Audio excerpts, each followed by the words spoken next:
నమస్కారం. పీసీఎన్ వార్తలకు స్వాగతం. వార్తల్లోని ముఖ్యాంశాలు.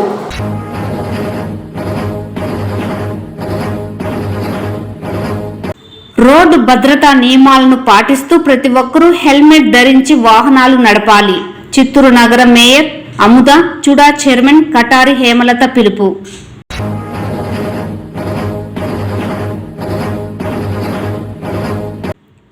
డిప్యూటీ సీఎం పవన్ కళ్యాణ్ ఆదేశాల మేరకు పంచాయతీ నిధులతో గ్రామాల అభివృద్ధికి కృషి చేస్తాం. జిల్లా పంచాయతీ అధికారి సుధాకర్ రావు.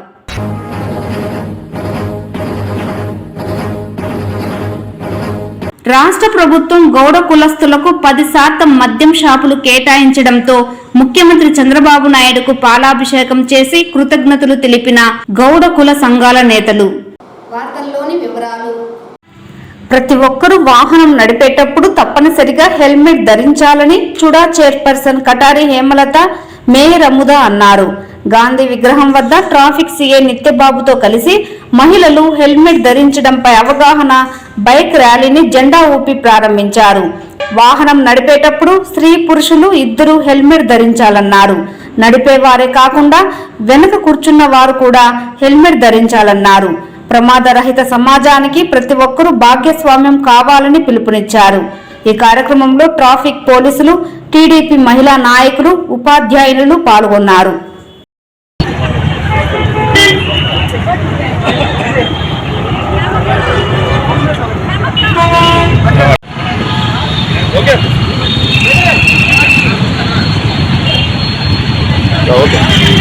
Okay madam.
పోలీస్ వారి ఆధ్వర్యంలో ఈరోజు హెల్మెట్ ధరించడం వల్ల ఎలాంటి లాభాలు ఉంటాయి, మనం ప్రయాణం చేసేటప్పుడు హెల్మెట్ ధరిస్తే ఏదైనా అకస్మాత్తుగా జరిగే యాక్సిడెంట్ వల్ల ప్రాణాలు కోల్పోకుండా మన తలకి ఎలాంటి గాయాలు జరగకుండా మనల్ని మనం సేఫ్ చేసుకోవచ్చు అనే ఉద్దేశంతో ఈరోజు మన చిత్తూరులో అవగాహన కార్యక్రమం, హెల్మెట్ పైన అవగాహన కార్యక్రమం కూడా పెట్టడం, బైక్ ర్యాలీ కూడా అరేంజ్ చేయడం జరిగింది.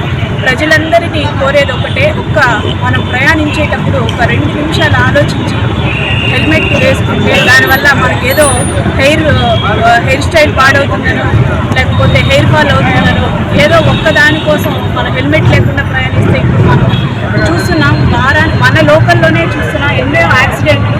హెల్మెట్ ఉంటే వాళ్ళకి చిన్న గాయాలతో బయటపడుతున్నారు. మన తల సైడ్ పడినప్పుడు కూడా హెల్మెట్ ఉంటే చాలా సేఫ్గా మన తలకి ఎలాంటి గాయాలు లేకుండా.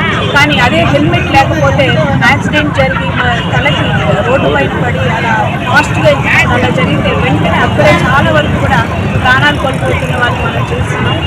మనం ప్రయాణించేటప్పుడు మన పైన మన కుటుంబం అంతా ఆధారపడి ఉంటుంది కాబట్టి వాళ్ళనందరినీ కూడా దృష్టిలో పెట్టుకొని ప్రయాణించేటప్పుడు తప్పకుండా అందరూ కూడా హెల్మెట్ ధరించాలని కూడా నేను కోరుకుంటున్నాను. ముఖ్యంగా ఎప్పుడైతే మనం బైక్ అనేది పర్చేస్ చేస్తామో అప్పుడే మనం హెల్మెట్తో మనం బైక్ రావాలి. హెల్మెట్ కొనుక్కొని మన బండి అనేది నడపడం అనేది స్టార్ట్ చేస్తే అదొక మంచి ఫీలింగ్గా కూడా ఉంటుంది. అదే అలవాటు అయిపోతుందని కూడా ప్రజల్ని ఈ విషయంలో మళ్ళీ కూడా రిక్వెస్ట్ చేసుకుంటున్నాను. దయచేసి 2 వీలర్ డ్రైవ్ చేసేటప్పుడు హెల్మెట్ ధరించడం మర్చిపోవద్దు. Thank you.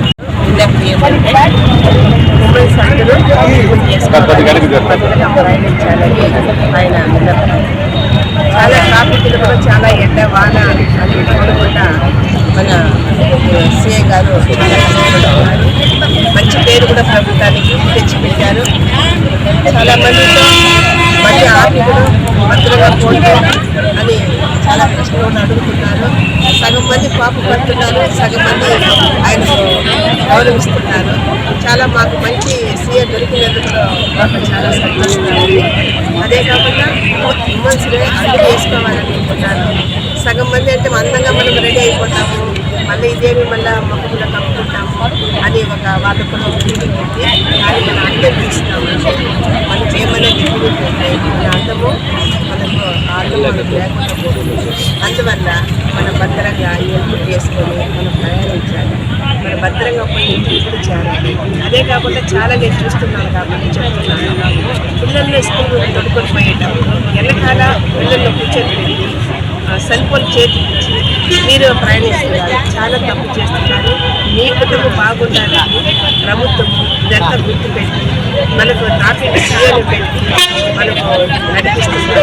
ఇదంతా మీరు పాటించి భద్రంగా మీరు కూడా చిత్తూరు జిల్లా ఎస్పీ శ్రీ విఎన్ మంచంట చందోల ఐపీఎస్ సార్ గారి ఉత్తర్వుల మేరకు చిత్తూరు ఎస్పీతో సాయినాథ్ సార్ గారి ఆదేశానుసారము మేము విస్తృతంగా రోడ్ సేఫ్టీ పైన అవగాహన కార్యక్రమాలు నిర్వహిస్తున్నాము.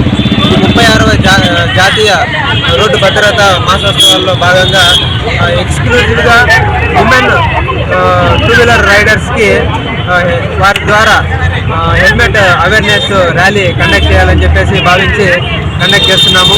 దీనికి విశేష స్పందన అనేది లభించింది. దానికి నిదర్శనంగా చాలామంది ఉమెన్ 2-వీలర్ రైడర్స్ సమాజం పట్ల బాధ్యత, కుటుంబం పట్ల బాధ్యత, వారి పట్ల వాళ్ళకు బాధ్యతగా ఫీల్ అయ్యి ఇంతమంది రావడం జరిగింది. మా యొక్క విజ్ఞప్తి మేరకు ఇది చాలా శుభ పరిణామము.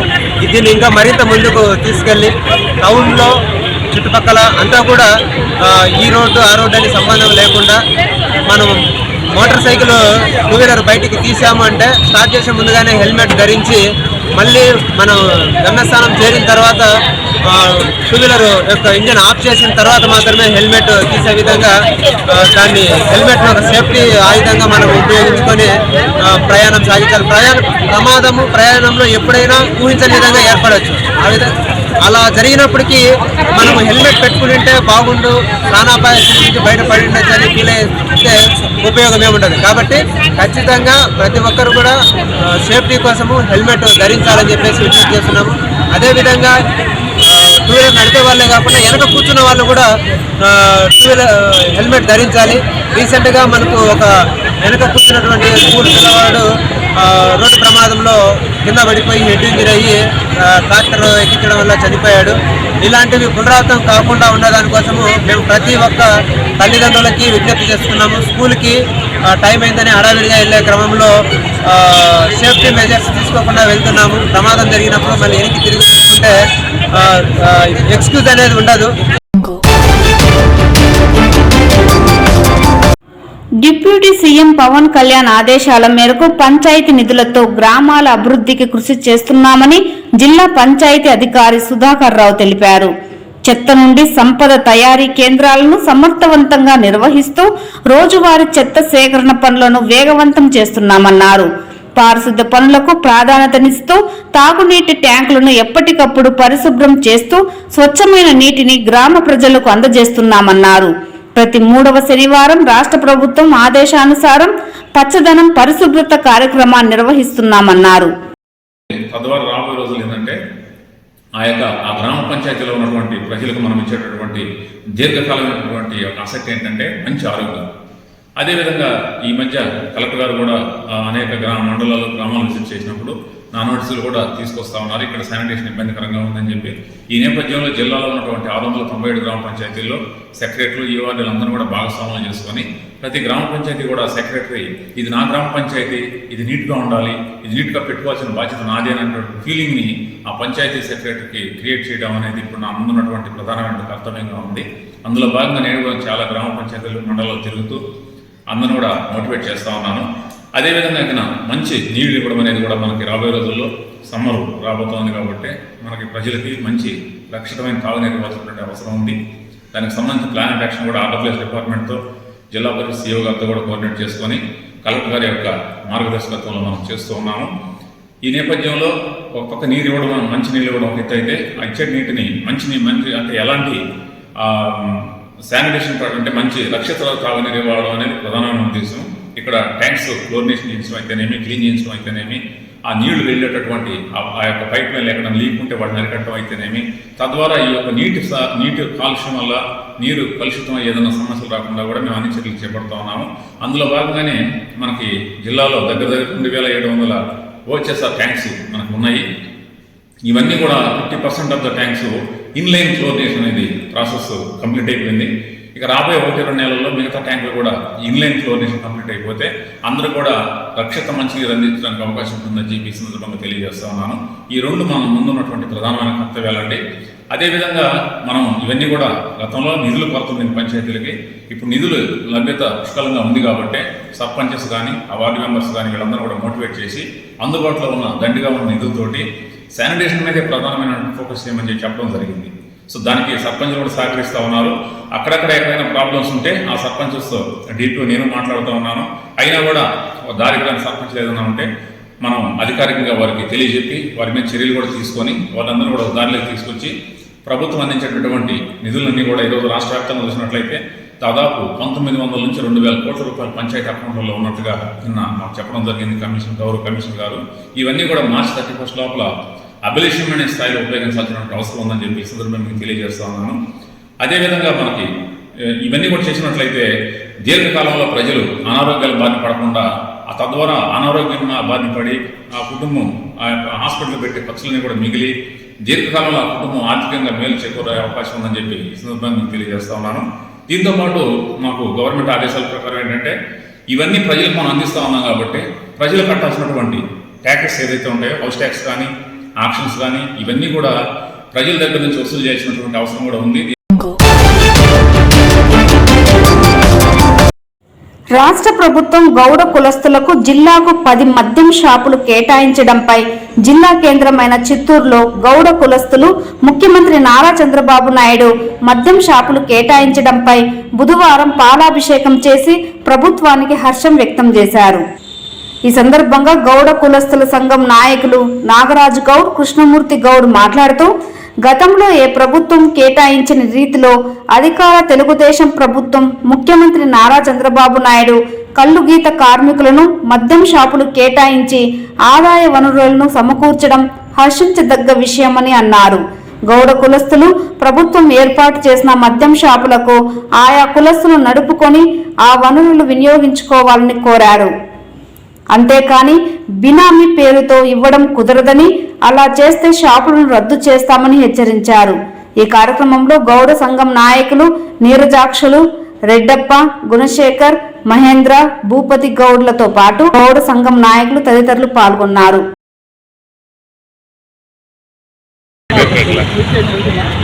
ఆంధ్రప్రదేశ్ రాష్ట్ర కూటమి ప్రభుత్వం, జనసేన, తెలుగుదేశం పార్టీ, బీజేపీ కూటమి ప్రభుత్వం అధినేత అయినటువంటి మన రాష్ట్ర ముఖ్యమంత్రి నారా చంద్రబాబు నాయుడు గారి ఆదేశాల మేరకు మేనిఫెస్టోలో పెట్టిన విధంగా గీత కులాలకు 10% రిజర్వేషన్ మద్యం షాపులు కల్పిస్తారని హామీ ఇచ్చారు.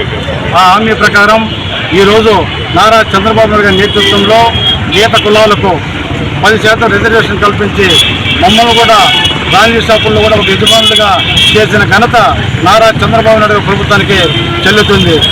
ఇప్పుడు ఈ అధికారులు కొంతమంది ఈ రిజర్వేషన్ అమలు చేయడంలో కొన్ని అవకతవకలు జరిగినది. చిత్తూరు జిల్లాలో ఇప్పుడు గౌడ జీవో 16 ప్రకారం సర్దార్ గౌతమ్ లచ్చన్న యొక్క ఆదేశాల మేరకు అప్పుడు జీవో 16 మంజూరు చేశారు. ఆ జీవో 16లో రాయలసీమ జిల్లాల్లో ఈడిగలు, అలాగే నెల్లూరు, గుంటూరు, కృష్ణా, ఒంగోలు నగరాల పట్టణాల్లో వచ్చి గౌడ్స్ అంటారు. అలాగే ఈస్ట్ గోదావరి, వెస్ట్ గోదావరి జిల్లాల్లో చెట్టుపరిజ అంటారు. అలాగే శ్రీకాకుళం, తర్వాత విజయనగరం జిల్లాలో శ్రీజనగా భావిస్తారు. అదేవిధంగా విశాఖపట్నం జిల్లాల్లో యాత కులస్తులుగా పరిగణిస్తారు. ఈ విధంగా జీవోను సవరించి ఈత కులాలు ఏ ప్రాంతాల్లో ఉన్నారో వారిని గౌడ్గా ఉపయోగించి ఉపకులాలుగా ఈడిగా ఏ కేసులు ఉన్నది ఆ జీవో ప్రకారంగా అమలు చేయడం జరిగింది. లంచం ఇవ్వలేదని కక్షతో ఒక వీఆర్ఓ దళితులు సాగు చేసుకుంటున్న మామిడి, కొబ్బరి, మల్బరీ మొక్కలను వీఆర్ఏలను పెట్టి పీకేసిన సంఘటన ఎస్ఆర్పురం మండలం పాతపాలెం హరిజన వార్డులో చోటు చేసుకుంది. బాధితులు బుధవారం చిత్తూరు జిల్లా కలెక్టర్ కార్యాలయం ఎదుట పీకేసిన మొక్కలతో ఆందోళన నిర్వహించారు. ఈ సందర్భంగా బాధితుడు నాగయ్య ద్రాక్షాయిని మాట్లాడుతూ పాతపాలెం గ్రామ సమీపంలో 3 ఎకరాలకు పైగా భూమిలో మామిడి, కొబ్బరి, మల్బరీ పంటలు వేసుకొని 30 ఏళ్లుగా జీవనం చేస్తున్నట్లు తెలిపారు. తమకు ఇదివరకు ప్రభుత్వ మంజూరు చేసిన పట్టాదారు పాసు పుస్తకాలు, రికార్డులు ఉన్నాయని తెలిపారు. అయితే ఆన్లైన్లో భూమిని నమోదు చేయాలంటే ప్రస్తుతానికి 50,000 రూపాయలు ఇవ్వాలని డిమాండ్ చేసినట్లు తెలిపారు. బాధితులు మొదటిసారి 50,000 రూపాయలు, తిరిగి 50,000 రూపాయలు మొత్తం 1,00,000 రూపాయలు ఇచ్చి తమ భూమిని రికార్డులు ఎక్కించాలని కోరగా తహసీల్దారుకు ఇవ్వాలని VRO Chandrababu, VRA Sivakumar demand చేసినట్లు తెలిపారు. అంత డబ్బు ఇచ్చుకోలేనిమని చెప్పారు. బాధితులు ఓంశక్తి ఆలయానికి వెళ్లగా ఎవరూ లేని సమయాన్ని గమనించిన వీఆర్ఓ కొంతమందిని వెంట తీసుకొని వెళ్లి పొలంలో సాగు చేసుకుంటున్న మొక్కలను పీకేసినట్లు బాధితులు ఆరోపించారు. లక్షలాది రూపాయలు వెచ్చించి సాగు చేసిన పంట పీకేయడంతో బాధితులు కన్నీరు మున్నీరవుతున్నారు. అనంతరం జిల్లా కలెక్టర్ సుమిత్ కుమార్ ను కలిసి తమ గోడు విన్నవించుకోగా వారికి న్యాయం చేస్తామని హామీ ఇవ్వడంతో బాధితులు వెనుతిరిగారు. మా స్వాధీనంలో ఇప్పుడు ఈ టీకేటి 30 ఏళ్ళ అనుభవంలో ఉండాం. ఒక్కొక్క టేక్ మాను 40 అడుగు హైట్ ఉండదు. దాంట్లో చెనిగి, టెంకాయ చెట్లు, పత్తి చెట్లు, రాగి ఇవంతా పైపులు వేసి పైరు చేస్తాం పొలం. అది దాని వీఆర్ తలారి వీళ్ళు ఒక పారి వచ్చి మేము పటా తీసి ఇస్తామని చెప్పి 50,000 ఒక పారి ఇచ్చిన, తలారికి 50,000 ఇచ్చిన.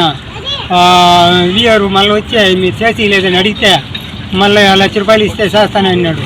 లేదు మా చేత అంత లేదు అంటే 50,000 ఇచ్చినాడు. ఆ 50,000 అడిగినాడు, 50,000 ఇస్తే వాళ్ళు ఏదో అప్పుడు దానికి పటాలు ఇచ్చినారు. ఆ పటాలు మా చేత ఇవ్వకుండానే మేము అడిగితే గట్టిగా మాట్లాడితే నువ్వు ఆడిపోతా పోరమ్మ, వస్తే మా దగ్గరికి వస్తుంది, ఆ పటా నీ దగ్గరికి ఎట్ట వస్తుంది చూస్తామనేసి మా మీద దౌర్జన్యం చేసినారు. చేసి ఇప్పుడు అట్టగట్ట ఇటు కాదనేసి మళ్ళీ వచ్చి 50,000 అడిగినారు. మా దగ్గర లేదని చెప్పినాము. ఆ పొలంలో నీ చేత లేకపోతే మీరు యాడ్ చేసుకుంటూ చేసుకోరు మరి అనేసి మళ్ళీ పోయి ఊళ్ళో వాళ్ళు ఎగదోలి వీళ్ళు అక్కడి నుంచి నాయుళ్ళు, గొల్లోళ్ళు, ఇప్పుడు చంద్రబాబు అని ఒకడు ఉన్నాడు మందిడి, ఆ మందిడి వాడి భార్య ఈశ్వరి వీళ్ళంతా వచ్చి మాలముండల మీకు ఏడా మీరు సంపత్తి ఉండేది అనేసి దౌర్జన్యం చేసి మా మందికి ఎగబడి వచ్చినారు. వచ్చి వీఆర్ వీళ్ళు కలెక్టర్ గారు పెరికేమని చెప్పినారు, చెట్లు ఎంఆర్ పెరికేమన్నారు. అట్ట అని చెప్పేసి వచ్చి మమ్మల్ని రెచ్చగొట్టి అది కాదు ఇది కాదని మమ్మల్ని వచ్చి దౌర్జన్యం చేసి కొట్టేదానికి వచ్చినారు. ఇప్పుడు మాకు ఆడ ఎంఆర్ ఆఫీస్ కాడికి పోతే ఆడ మాకు బదులు చెప్పేవాళ్ళు లేదు. ఇప్పుడు నేను వీడికి ఈ కలెక్టర్ గారు సగాయం అడిగి వాళ్ళ దగ్గర మాకు న్యాయం చేయమనేసి నేను మాట్లాడుతూ ఉన్నాను.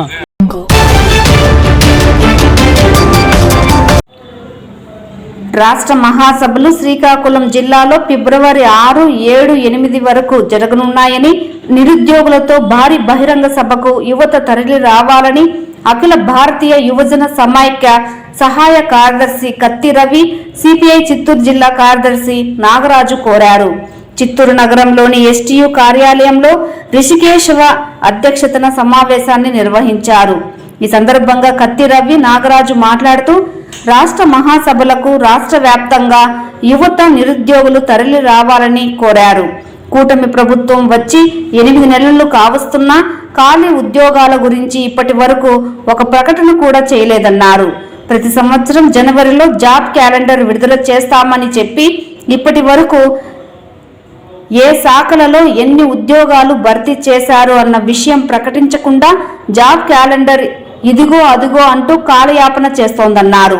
తొలి సంతకం ఉపాధ్యాయ నియామకాలకు సంబంధించి మెగా డిఎస్సిపై పెట్టినప్పటికీ ఇంకా కార్యరూపం దాల్చలేదన్నారు.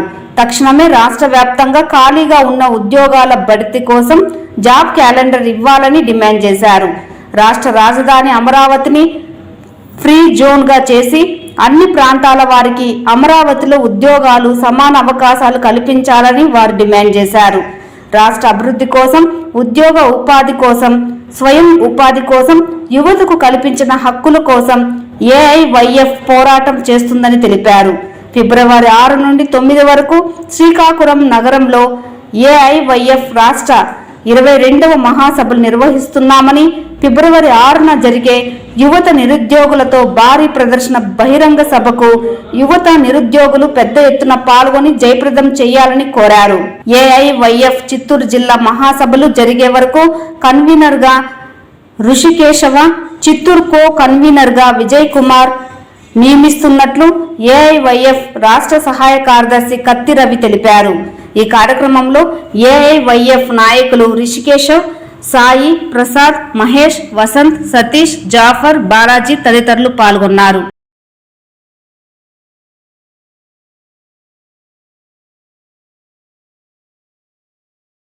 జిల్లా ముఖ్య కార్యకర్తల సమావేశం ఎస్టీ భవన్లో నిర్వహించుకోవడం జరుగుతూ ఉంది. రాష్ట్ర ప్రభుత్వాలు, కేంద్ర ప్రభుత్వాలు నిరుద్యోగుల మీద ఒక పెద్ద బండేసేటువంటి పరిస్థితుల్లో ఈరోజు చూస్తా ఉన్నాం. ఎందుకంటే అఖిల భారత యువజన సమైక్య ఈరోజు నిరుద్యోగుల కోసం 1959 మే 3వ తారీఖు నుంచి నేటి వరకు కూడా విద్యార్థి సమస్యలు కావచ్చు, నిరుద్యోగ సమస్యల మీద అనేక పోరాటాలు చేసుకున్నటువంటి క్రమంలో ఫిబ్రవరి 6, 7, 8, 9 తేదీల్లో శ్రీకాకుళం జిల్లాలో రాష్ట్ర మహాసభలు నిర్వహించుకోవడం జరుగుతుంది. అందులో భాగంగానే చిత్తూరు జిల్లాలో కూడా ఇక్కడ ముఖ్య కార్యకర్తల సమావేశం ఏర్పాటు చేసుకోవడం జరిగింది. ఏదైతే ఇది రాష్ట్ర ప్రభుత్వం ఏర్పడి 8 నెలలు గడుస్తా ఉన్నప్పటికీ కూడా ఏదికి ప్రతి సంవత్సరం ఉద్యోగ అవకాశాలు కల్పిస్తాం, జాబ్ క్యాలెండర్ విడుదల చేస్తామని చెప్పినటువంటి నారా లోకేష్ గారు నేటికి ఉద్యోగ అవకాశాలు కల్పించకపోవడంలో చాలా దుర్మార్గమైనటువంటి చర్యలో భాగంగా మేము భావిస్తున్నాం. ఎందుకంటే మెగా డిఎస్సీ అని చెప్పారు. మెగా డిఎస్సీ కాకుండా ప్రకటనకే సరిపోయిందే తప్ప ఇప్పటికీ నిరుద్యోగులు లక్షల రూపాయలు కోచింగ్ సెంటర్లో పెట్టి నిరుద్యోగులు వేచి ఉన్నారు. ఉద్యోగ అవకాశాలు విడుదల చేస్తారు, ఉద్యోగాలు ఇస్తారనేటువంటి క్రమంలో ఈరోజు నిరుద్యోగులు వాళ్ళ తల్లిదండ్రులు పుస్తులు అమ్ముకొని కూడా పుస్తుల నుండి కూడా ఈరోజు కోచింగ్ తీసుకున్నటువంటి పరిస్థితి కనబడుతుంది. కాబట్టి రాష్ట్ర ప్రభుత్వాన్ని మేము ఒకటే డిమాండ్ చేస్తున్నాం. ఈ రాష్ట్ర వ్యాప్తంగా 2,35,000 పోస్టులు ఖాళీగా ఉన్నాయి, వెంటనే భర్తీ చేయండి. నిరుద్యోగులకి రావాల్సినటువంటి నిరుద్యోగ వృత్తి కూడా ఇవ్వాలి. కొత్త పరిశ్రమలు తీసుకొని వచ్చి కొత్త పరిశ్రమల ద్వారా నిరుద్యోగులకి ఉద్యోగ అవకాశాలు మరింత ఇవ్వాలనేది కూడా డిమాండ్ చేస్తాం. ఇప్పుడు చూస్తా ఉంటే ఒక సంవత్సరానికి 1,00,000 మంది నిరుద్యోగులు డిగ్రీ పట్టా తీసుకొని బయట వస్తా ఉన్నారు. కానీ వాళ్ళకి ఎక్కడ ఉద్యోగ అవకాశాలు లేకపోవడంతో ఈరోజు ఇతర రాష్ట్రాల్లోకి వెళ్ళి చిన్న చిన్న ఉద్యోగాలు చేస్తున్నటువంటి పరిస్థితి కనబడుతుంది. ఈరోజు మీరు ఉద్యోగాలు చేయడం వల్ల ఈరోజు మధ్య పదార్థాలకి నిరుద్యోగులు బలైపోయేటువంటి పరిస్థితి కనబడుతుంది. ఇప్పటికైనా కేంద్ర రాష్ట్ర ప్రభుత్వాలు నిరుద్యోగులు ఎదుర్కొంటున్నటువంటి సమస్యల మీద పరిష్కరించాలనేసి, ఖాళీగా ఉన్న పోస్టులు భర్తీ చేయాలనేసి ఏఐవైఎఫ్గా డిమాండ్ చేస్తా ఉన్నాం. ఈ వార్తలు ఇంతటితో సమాప్తం. నమస్కారం.